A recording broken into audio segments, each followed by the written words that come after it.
Satres Narkoba Polres Prabu Muli kembali mengungkap kasus peredaran narkoba jenis sabu. Seorang pria yang diduga sebagai pengedar diamankan polisi di Kelurahan Tanjung Raban, Kota Prabu Muli. Tersangka berinisial HA, warga Sumber Mulia, Kabupaten Muara Enim, diduga datang ke Kota Prabu Muli untuk mengedarkan narkoba tersebut.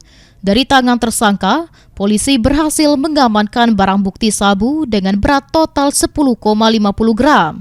Kasat Narkoba Polres Prabu Muli, Ibtu Fitrawadi mengatakan, dari hasil pemeriksaan, tersangka mengakui sabu tersebut miliknya dan akan dijual kembali di wilayah Kota Prabu Muli.